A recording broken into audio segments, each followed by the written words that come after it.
How would you feel if someone stole something of yours or your family and tried to claim it as their own property?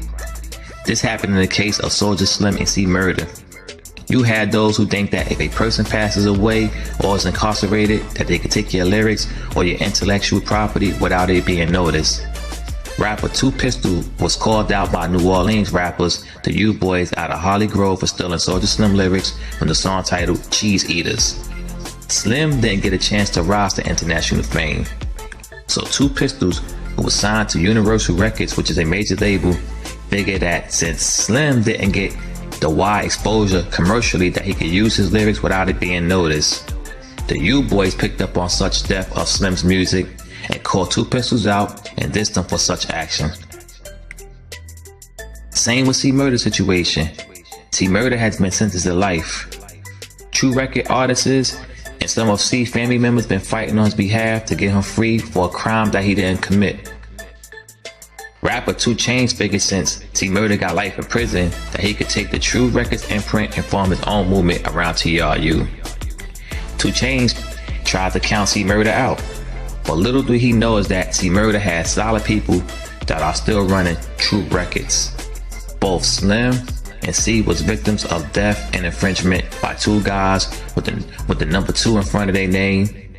2 Pistols and 2 Chainz, which is too damn crazy. But I want y'all to listen to this 2 Chainz video and also the True Records artist verse talk about the C MURDER infringement case by 2 Chainz.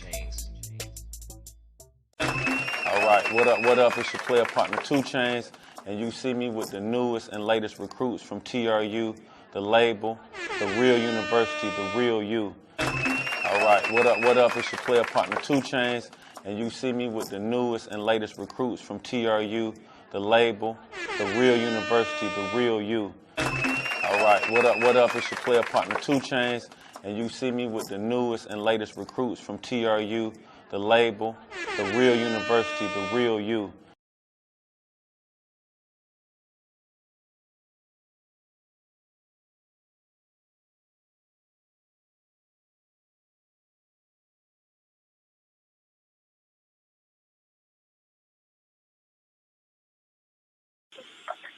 It ain't what made me jump on it. I got True in my neck. You know what I'm saying? I got it in my neck. My brother got it across his stomach, and everybody else, they got a whole bunch of other people that live by it and got it too. They got it tattooed all over them. And you got to look at it for what it was. When I first met 2 Chainz, he came to the core DJ retreat that they had in New Orleans, which was actually in Metairie part of Louisiana, which is right next to New Orleans. It's still considered as New Orleans for some reason. But he came down there to the little situation that they had, and we was getting interviewed by Young Jock and all them, and this is around MySpace time. He was standing outside, and, you know, he seen us with the True on it. He came up and, you know, and dapped everybody off, and, you know, it was like, you know, he always been a fan of True. He always been a fan of C MURDER, and, you know, he was always inspired by his music and his realism in the streets.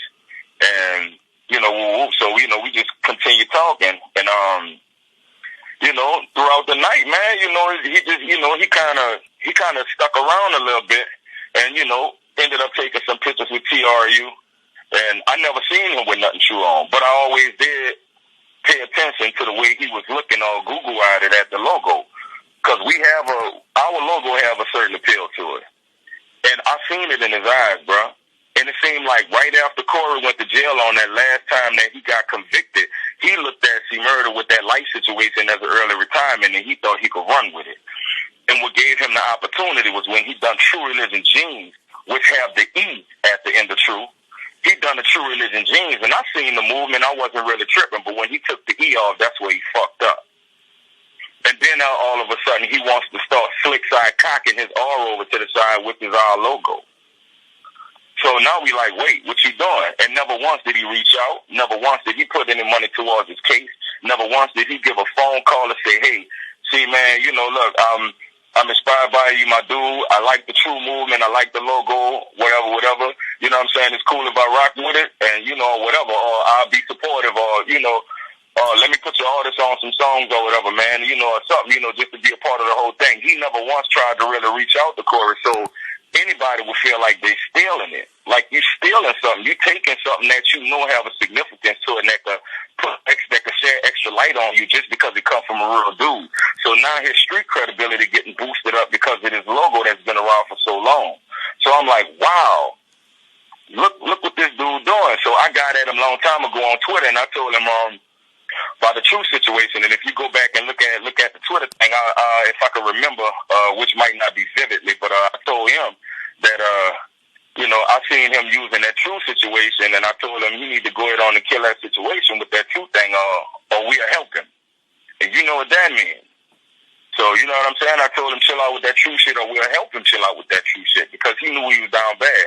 He never responded to me because he probably looked at me like a nobody, because I never had an opportunity to really present myself to the industry and be well known, or so to say, media icon or anything else. So, he looked at me like I ain't got to respond to dude, but what you don't know is that day coming. But to really be serious about the situation, she wasn't really mad that he used it and didn't really come at him. He was pissed off at the fact that he tried to reach out to him and he felt ignored. So that made him feel like he was, being robbed even more. And then you got to realize this too. She ain't getting paid for none of that. You using everything you could possibly use to boost your credibility up in the streets by using the real nigga logo, but never once did you pay homage vocally. You saying you paying homage by using the logo. Man, he was jacking that. But at the same time, they ended up holding a conversation about it. And he told him why he felt that way about that situation. And he was saying the same thing I'm telling you, that it wasn't like that, and that, he was paying homage to him, and, he always looked at him as a real dude, and that was something that he'd never do. He said it in his own words or whatever, but, that's what he was saying. That he didn't want C to take it like that, and C told him straight up, you know what I'm saying? Well, you gave me another impression. You know what I'm saying? You was using my shit. You wasn't paying homage. You knew what you was doing.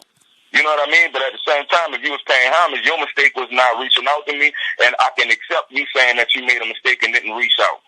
And I'm saying right now, since you know now, what's good? You know what I mean? Like, where we at? You know what I mean? Because right now, by him saying that, she feeling like, all right, we cool then, we straight. It ain't what I thought it was. You just fucked up. But now that I'm looking at the little situation on TMZ, you know what I mean? The only thing I still hold against him, and I'm not going to say too much, I still think 2 Chainz is a cool dude. I just think he went about doing that the wrong way. And I'm going to say this. I don't feel no kind of way about what he said on TMZ, because he never said nothing directly. And if he said anything indirectly, I'm still not paying attention to that either, because I know in my heart, and I know from the conversation that he held with C, that he don't feel no weird way. But it's always respected when a man's, I guess you can say, when a man's character is being assassinated, he has to stick his chest out, because, no dog wants to look like a puppy, in front of, all of his other friends in the kennel. So, he got to growl up, and that's cool. I ain't tripping. But I tell you this, though. He can say whatever he want, and he can do whatever he want. I just hope he stay under the radar, and I hope he's solid as he said he was on the phone, and that he don't try to go out there and make himself look big and try to start slick dissing or anything weird, because that's only going to put him in another situation. Because right now, we kind of got off his ass just on grounds that it came out of his mouth and not nobody else's, that he didn't really feel that way, and he really wasn't trying to steal it and whatever else. So for all the fans out there, that's what they need to know. He wasn't cutting up on the phone, and he was talking real fucking nice. And she was talking real nice too, because at the same time, thinking about C's situation and where he at, he defenseless. So the last thing he needs to do is really go off the deep end, and he already kind of slick side did that. But somebody piss you off while you facing the rest of your life in prison and trying to take your logo and run with it, thinking it's the end of your career. That's enough to make any man flip out, knowing that, dude, that's all I got, and you trying to take that? No, it don't work like that. Ain't no apologies for that. But 2 Chainz apology, that's the only one that exists right now for him apologizing or saying that he didn't really mean it. Going forward, it kind of sounds like the situation's kind of been settled.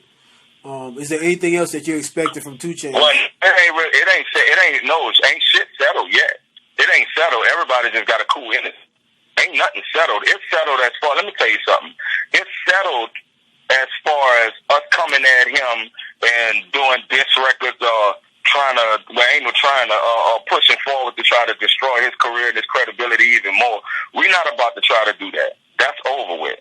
You know what I mean? We just moving forward from the situation, but he already know if he gonna continue to use truth, he got to do something to pay some kind of homage, and he got to do way more than what he already done in order for him to, let that go to, let that keep going the way it's going right now.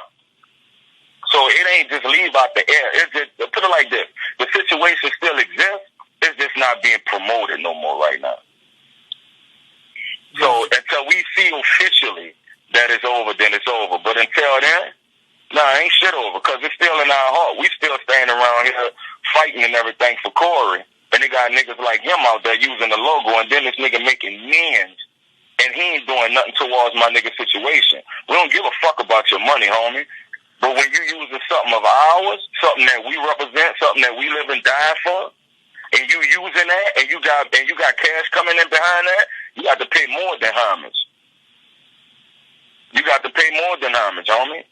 So he know how that's going, but ain't no disrespect to him, and ain't nobody even, I guess you could say, we ain't even gonna dwell on the situation no more unless he do something weird to try to make himself look good. And then he ain't gonna be able to come back from that, and we ain't gonna give a fuck.